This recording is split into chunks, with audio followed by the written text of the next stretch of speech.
Welcome to another episode of Over This Shit podcast, where we work on ditching all the expectations, productivity challenges, the need to hustle, so we can create a life that we actually love. I know you're going to love today's guest. Tim Cram is the founder of Excelsior Sleep. Tim's journey into the world of sleep coaching began with his own struggles. He had sleepless nights, and it really took a toll on his life. He was driven by determination to find a solution. He delved deeply into the science of sleep and holistic health practices. Over time, he transformed his life, and now he helps others transform their lives. Tim's expertise lies in integrating sleep science with practical, everyday tips that anyone can apply. He brings a unique approach to sleep coaching, focusing not only on sleeping, but on overall health. His passion for helping others achieve even better sleep is evident in his approachable, empathetic style. In this episode, we're going to dig into Tim's story. We're going to get some sleep tips and some insights on why sleep is actually crucial for health and happiness and productivity. So get ready to get inspired by Tim. And with that, I'm going to turn it over. Quite an intro there, Pamela. Thanks so much. I already feel smarter. I didn't actually know there was sleep coaches. Can you walk me through how you learned about it and then how you decided to take this on? Yeah, so my journey kind of started during the middle of COVID. I was a medical administrator in the Air National Guard, and I was, as you can imagine, working constantly, right? Dealing with the struggles of the CDC changing guidelines, the different layers of authority that want to provide guidance, and it just slowly, it consumed me to the point where I wasn't sleeping nearly as well as I was previously. And so it started with going to my doctor, like a lot of folks, right? You think of some medical issue, you're like, okay, I'm going to go to my doctor. And it was a little bit more of a struggle getting help than I had anticipated. It took me 3 visits before my doctor would actually do a sleep test on me. Once we did do it, it came up that I had sleep apnea. And so that obviously created a lot of sleep debt over the years on top of the stress and anxiety. And so, there were some medical steps that took place after that, but it wasn't the full answer, right? Like, you have sleep apnea, doctor prescribes a CPAP, and now you can breathe while you sleep, but you still have to be sleeping.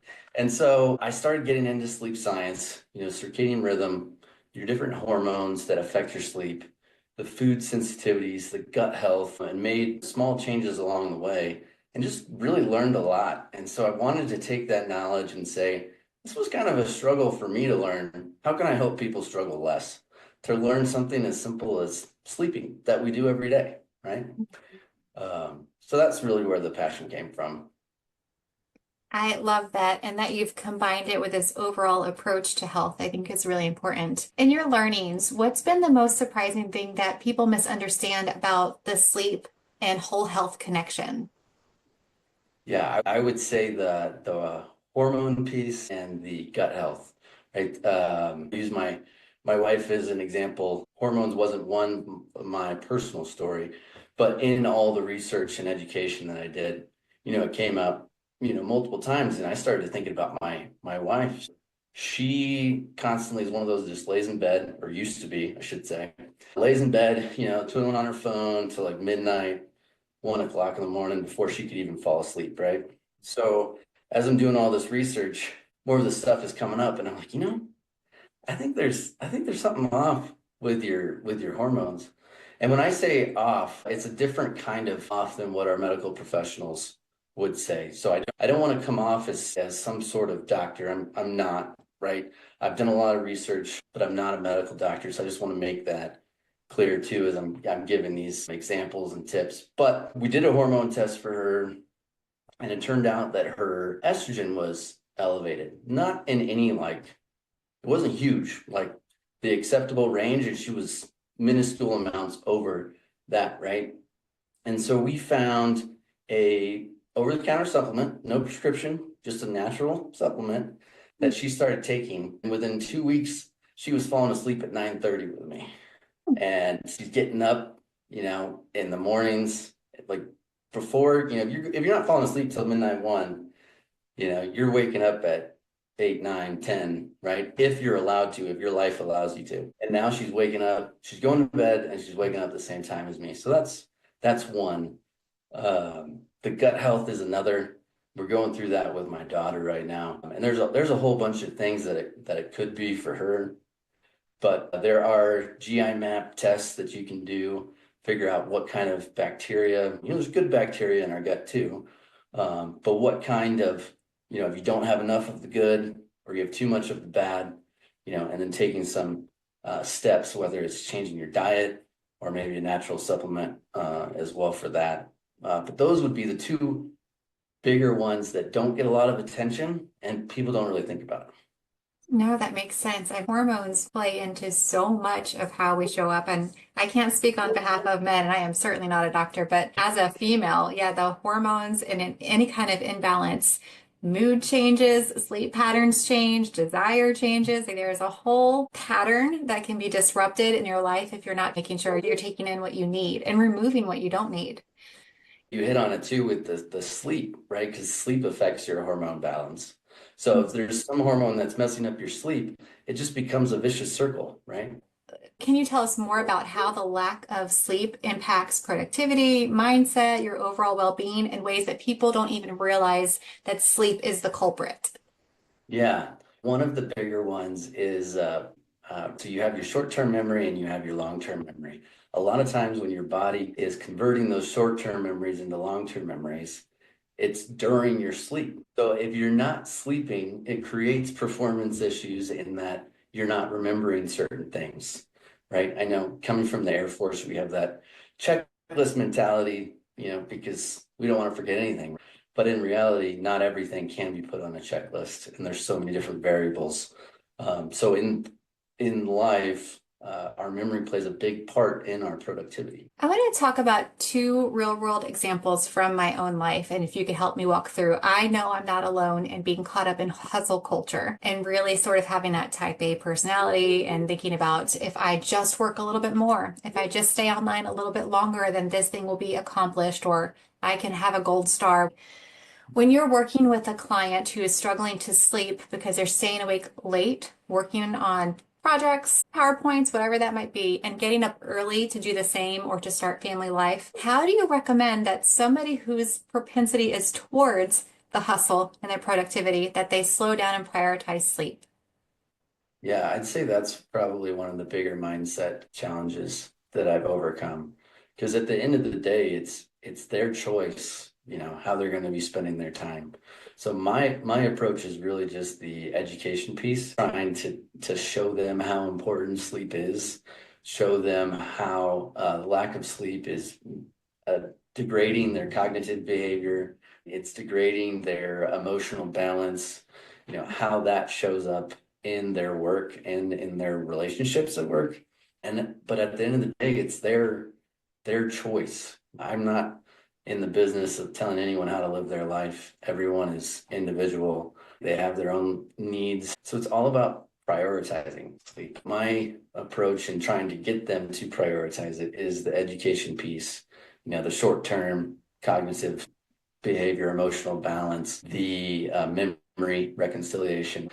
And then the long term cardiovascular disease in people who sleep poorly is much higher. Neurodegenerative diseases is much higher. So their hustle culture for a short-term game is affecting their long-term health. So I try and just really nail those points home. So, what is the appropriate amount of sleep? Yeah, so everyone a little bit different. It's all based on how you feel in the morning, right? So American Heart Association, the AHA, is going to tell you 7 to 9 hours. That's a pretty decent range. I mean, 2 hours difference is huge. But one of the things that was told to me by my pulmonologist was, if you're sleeping good during the week, on the weekends, you should be sleeping about the same. If you get to the weekends and you don't have to get up, right? You don't have an alarm and you're sleeping, 10 hours, then that means you're not getting enough during the week, right? So me personally, I try to get, somewhere in that 7.5 hours to 8.5 hours range. I don't want to try and get any more or any less. Because one of the big things I preach is consistency, right? With our body's circadian rhythm, the more consistent we can be, the more our body continues to operate within those rhythms. So I don't want to deviate more than an hour, personally. So that's my goal. If you can operate on 7, great. If you tell me you can operate on 6, I'll hesitantly believe you. But then I'll ask you what you're sleeping on the weekends, and then that'll kind of give me a hint. So 7 to 9 hours of sleep is ideal. Your body might need something different, but that's something you can discover. Yeah. If you have that hustle culture mentality, perhaps something practical you can try is on your Eisenhower matrix or on your to-do list or on your goals for the month is putting a sleep goal. We forget to take that part of our lives as seriously as we do our work goals. So if we had a sleep goal of I'm going to try 7 hours of sleep for 7 days and see what happens, that might be a way to switch that hustle productivity mindset piece that we have into like almost a gamification, right? I'm going Right. to gamify my sleep by making it a goal that I want to achieve. And it goes in the same line as corporate and professional goals. I love that. And I totally do that with my quality of sleep, right? Because the number of hours you get is one thing. But if you're getting 8 hours of sleep, but only 1 hour of deep sleep versus someone who's getting 8 hours of sleep and 2 hours of deep sleep, I mean, you're getting higher quality sleep there. So that makes a difference too. That's really interesting. And you said something, I'm going to paraphrase it. It's not the way you said it, but it stuck with me. You can choose perceived success right now, or you can choose a healthier lifestyle in 10, 15, 20 years. And I think that's a really important, that's just a key takeaway already in this conversation for me. We're so often trying to succeed right now that we forget that everything we're choosing today is creating our future. Right. I mean, if you think about an average life, so obviously females right now are living on average longer than men, but that average man is like 74, 75. We spend 20, if you go to college, 22 years in school. If Social Security is a thing and you retire at 65, right? That's 43 years of working for Yeah. 9 years of retirement. Then that ratio doesn't work great, but it's even worse when you get to 65 and your body is already starting to fail you, right? Those last 9 years, it's not about the length of your life, it's about the quality of the life that you live. So sleep is just foundational in that, right? In order to still be able to go visit your grandkids, when you're 65, 70, getting on an airplane, not have to worry about falling, all those things that come into aging. My grandpa, he's got some pretty great genes. He just turned 90 and he's still walking himself around. That's one of my inspirations, is to get there and be independent, later in life. I'm the same. I do some form of exercise every day, and every once in a while, my middle kid will throw at me, "But you don't have to do it today." And I joke back at her, "I'm doing X, Y, and Z today because I want to be able to play with my grandkids later." Just like what I'm choosing today, what I put into my body, how I take sleep seriously or don't take it seriously, it's all going to impact the future, just like you said. Okay, so like the hustle, productivity, perfectionist mindset, just put it on your to-do list, make it a goal. For the folks who have significant life changes, and because of this event, whether it's a medical problem with somebody in the family, or now a caretaker you didn't expect to, you are going through a divorce, like a significant life event that disrupts their sleep pattern, and they lay in bed and they toil. What do you recommend for them? Yeah, our mind is such a powerful thing. It can go into some pretty dark places, and I would kind of describe those events as traumatic. And one of the things, even in my transition from the military into civilian life, was to see a therapist. They are just so impactful at making us look at our inner self in order to see what we don't see, really, and get us to think thoughts that we wouldn't think otherwise. And so trauma is certainly a part of life. You're not going to be able to avoid it, right? It's Mhm. going to happen in some way, shape, or form. It's how you deal with it. Personally, I found like a therapist therapist by your side, as well as your family and your support system, right? But I think that was crucial for me. Yeah, that's a really good one. We sometimes can let those feelings or ideas or thoughts sit at the surface level, but we don't want to address them, so we push them down. Having somebody to process that with is incredibly helpful. I'm in the same boat. And I think about this period of time in my life where I had a pretty big event happen and I could not sleep. I was adjusting to this new for myself. Tim, it was embarrassing because I would the next day or 2 days later, Amazon would arrive and I'm like, what did I order at midnight or 1 in the morning? Because I'm like mindlessly scrolling and I decided that I absolutely need a new fan that now I have to Google how to install a fan on my own, which I never needed to begin with, but that's what was happening for that period of my life. So not only was I becoming like poor because of my midnight Amazon shopping, but I wasn't getting any sleep and I probably wasn't the most pleasant person to be around. I love Yeah. the idea of having somebody to process with. So at the end of the night, at least some of those things that flutter around in the back of your brain have been worked through. Mhm. Yeah. Okay, if somebody's struggling with sleep, what are the first three things that they should do out of the gate to improve it? What would you just tell them? Yeah, so number one is kind of touched on it earlier is be consistent. Your body picks up on patterns. So the more we can create a routine where your body is not surprised by going to bed, right? The better. The second I would say is gosh, let's think about this. So the wind down routine. So it's another way of kind of telling your body, hey, it's time to go to bed, right? There are various things that we have gotten used to in our society. You kind of mentioned it, going on Amazon, scrolling on our phones. My wife is doing the same thing. It has effects on how our body absorbs that blue light, right? And reduces our production of melatonin that helps put us into sleep, right? The wind down routine is something where you're doing relaxing activities, you're doing gentle stretching, a warm bath, you know, and what that'll do on top of helping you sleep is that'll also deepen your sleep, is having that wind down routine. Third would be seek help in some way, right? So if it could be if you don't think it's some sort of medical issue or you're not getting help from the medical community, that would be finding, a sleep coach of some kind to kind of help guide you in your journey to try and figure out, what is it that's causing the lack of sleep. Because root cause is so important, right? And people think I'm just going to take this sleep aid, I'm just going to take this melatonin because I just have to go to sleep, right? But that's if it works, it's just covering up the issue, right? There is some other root cause that is happening that is preventing your sleep.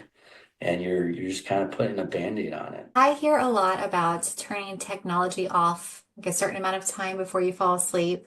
I'm curious, so we know technology affects sleeping patterns, but do you think there's a way we can use technology as an advantage instead of letting it hinder our rest? Absolutely.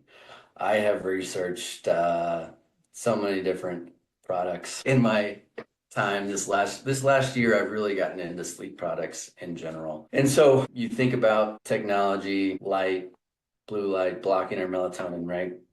So the opposite of that is there's these red lights. The specific company that I use is called XTI, and they're doing some amazing work with the University of Colorado and Colorado State, like football programs and all sorts of things. But essentially, it's like a red light that uses the same photoreceptors that are causing us not to produce melatonin when we're looking at our cell phones and doing the exact opposite. So it's increasing our melatonin, it's decreasing our cortisol, which is like our stress wake hormone. And so that has been as a piece of technology that I've incorporated into my wind down routine. So that's one. Another one is so in your bedroom, you want things to be cool, dark, and quiet. Like a Now, this cave. particular, what's that? Like a cave. Like a cave, exactly.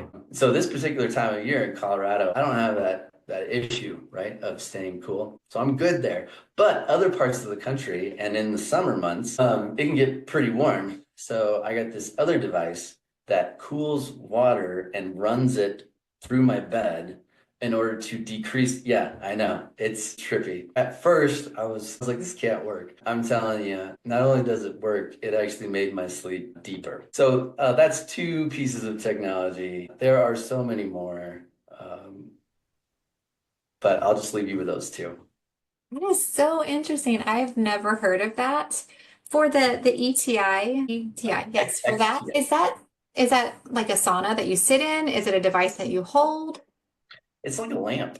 You just put it like 6, 8 feet from wherever you're sitting or laying on your wind down routine. You want to try and get it. They say up to 45 minutes. I kind of do 30 to 45 minutes. But just as you're reading, I like to read a book, prevent the phone. Um, or if you're doing some meditation, you can leave it up there. You're doing some yoga, some stretching. So it's not like you're just sitting there. You can be doing other things. It's just a super fancy light bulb. That's really neat. Okay. I know that I'm supposed to want to be in a cool, dark, quiet place, and I like the dark and I like the quiet part. But I usually want to fall asleep with something warm, and then I end up getting hot and kicking it off or turning it off if it's a heated blanket. Is it okay to go to bed with something warm, or is that like, don't do it? So everybody's different. So the warmness, I think if you could get like a timer on it, right? Mm. So it helps you go to sleep, but it doesn't prolong because part of the deep sleep is also your inner body temperature. And so if you're getting too hot, it's going to prevent the quality of sleep you're looking for. And as you pointed out, it's going to wake you up and you're going to have to kick off stuff, right? And so the less interruptions, the better. Got it. So leverage the timer. That's a good idea. I have teenagers. They don't seem to value sleep the way me as a old woman does. How do we encourage our kids to take sleep more seriously? What, as a sleep coach, do you recommend we do to help our teens? Yeah, so having some healthy boundaries. I'm not quite at the teenager age yet, but I'm starting young as far as I have a rather complicated router where I can set schedules per device. I can set time limits by application that they're on. So, I mean, their internet turns off at 8 o'clock every night, including the weekends. So they don't really have a choice to stay up with technology. Now they can stay up and read, and I'm totally okay with that. I want to show my kids healthy habits, and they're always watching. So I guess I would just say, the more that you prioritize it, hopefully it rubs off. No, that's a good one. I'm gonna call you back to the podcast in 10 or so years so you can read me through how it's going. You're right. Yeah, Like different parenting styles, different households, different all the things. I would say right. as a parent with kids, once they started getting to sports age and they're doing Mm, after school sports and then they have homework, that's where it started to really become a challenge because they need their laptops. They're doing presentations, they're writing yeah. papers. And so they're into the 11 p.m. time frame, finishing up schoolwork. And it's exasperating because as a parent, I can't control when they get out of school or how long their practice is. I can choose to not let them play a sport, but I wouldn't want to do that. So then you're trying to figure out, okay, you're up till 11 p.m., but you also have to be up at 6 a.m. in order to get ready and get to school on time. So it gets a little tricky. Yeah, actually, you just reminded me of the week I've been having. My girls are in the Nutcracker right now. And so they're coming home at like 8:30 and they hadn't eaten dinner yet. And so that's another thing with good quality sleep. You want to eat, at least 2 to 3 hours prior to going to bed. And so that's been one that we've been breaking. I'm not going to tell my girls that they can't do dance. Like that would, So if that's the case and you're not eating the 2 to 3 hours before bed, is there certain food you should prioritize because it will help you go to sleep besides caffeine? Is there certain things you should stay away from?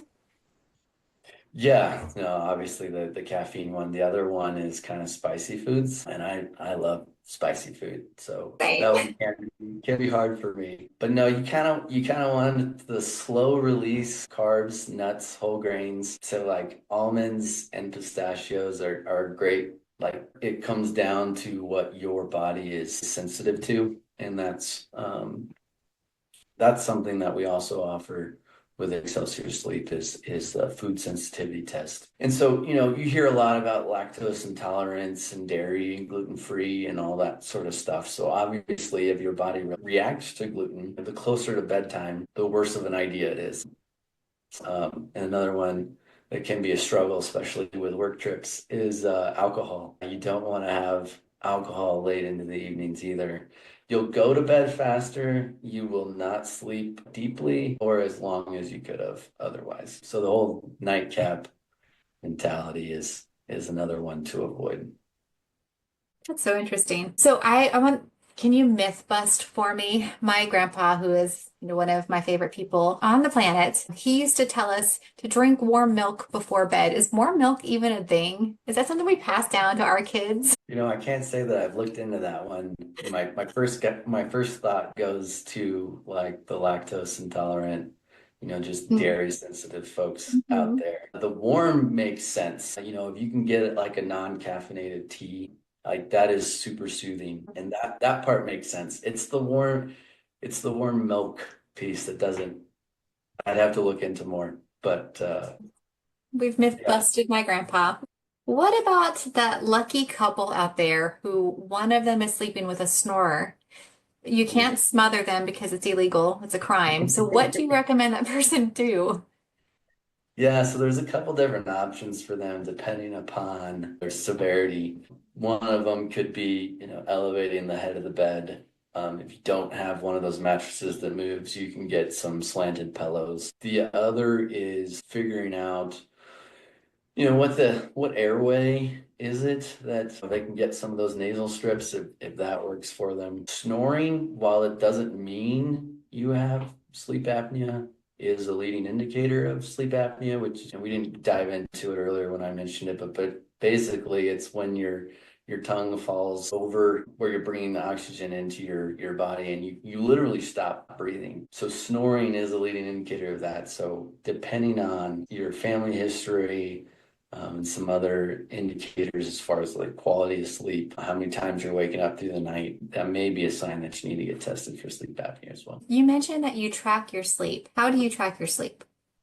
Yeah, so I hate wearing stuff as I sleep. So Yes. there's a lot of wearables out there, watches, rings. Whoop's got the like chest band or whatever you want to call it. I use a sleep tracking mat by a company called Withings. So it goes underneath my mattress and is calibrated based off the weight of the mattress and my body. And that's what I use to track my sleep. I don't have to charge it. I don't have to think about it. I don't have to put it on my body. And it's just there. And so it's tracking your movement. It has a small microphone, so it tracks your snoring and any sort of auditory things that you may not be aware of. And then it also tracks, yeah, your body's movement, your breath. So it can tell your pulse rate, your resting heart rate, and how that changes throughout the night and through the different stages of sleep. So yeah, it's got all the metrics. That's interesting. Where is the data for that stored? That's a great question. I think it's just on my phone, but I could be wrong. I looked at that. I was just thinking a microphone in the bedroom could go poorly. Yes. Yes, it could. Yes, it could. Okay. Now that I know a little bit more about your background in sleep coaching, what's the experience like to work with you? What do you take clients through? What should we expect if we sign up for your program? Yeah, so the first call is kind of an intake call, and I try and get a feeling for how sleep is going and what the individual thinks their sleep issue might be, and then I'll ask a few deeper questions, and then depending on the results of that, we'll go through 4 weeks of hour-long coaching sessions to kind of help with the education piece, help with the habit forming piece, determine what things they agree and want to try. I may recommend a hormone test, and that could show something. But if they don't want to go that route, then we won't. The first 4 weeks are really the building blocks. And then we do 8 more weeks of just half-hour sessions because at that point, we're just kind of tweaking things. So we should already have the root cause that we feel like it is, but now we want to try different things. So like In the case of hormones, maybe your cortisol is spiking and you're waking up at 2 a.m. in the morning. We could try a supplement. We could try the red light I was talking about earlier. We can try lifestyle changes. Another one that's kind of funny that I didn't bring up earlier is, and I was guilty of this for like the longest time until a few months ago. But waking up and the first thing you do is have a cup of coffee. So that throws off your rhythm of your cortisol production. So you want to try and drink your first cup of coffee, 60 to 90 minutes after waking up in order to not interfere with your cortisol. That's the first 4 weeks, figuring out what we think the root cause is. And then the rest of the time is doing simple tweaks to figure out how do we address that root cause. Nice. If there's any takeaways that you want the listeners to know, what would they be? There's so many, but I would just stick with the mindset piece about prioritizing health. It seems counterproductive, as you've said a couple times in our hustle culture today. I'll sleep when I'm dead. Really, prioritizing sleep, you'll have better cognitive performance. You'll have a more balanced mood. You'll decrease your risk for cardiovascular disease, neurodegenerative disease. It's worth prioritizing. The last question I ask every guest is, what's your favorite quote these days? I said this in a one-on-one earlier, and so it's still kind of recent in my brain. This quote is an old proverb. It said, "Better to be thought a fool than open your mouth and leave no doubt." And that just kind of speaks to, talking about what you know about and not necessarily what you think you know about. So I try really hard just to talk about what I do know about rather than just try and come off as some expert when I haven't experienced that yet. And it's clear that you have the sleep part of it on lockdown. I'm not a parenting coach. When I'm on a podcast and I'm talking about a relationship, I am not a relationship coach. Don't come to me for that kind of information. It won't work in your favor. But just being able to speak to the things that you excel at is really, it changes other people, and the impact that you have on people through those conversations is really valuable. Thanks for giving us your time and all your knowledge. Absolutely. Thanks for having me.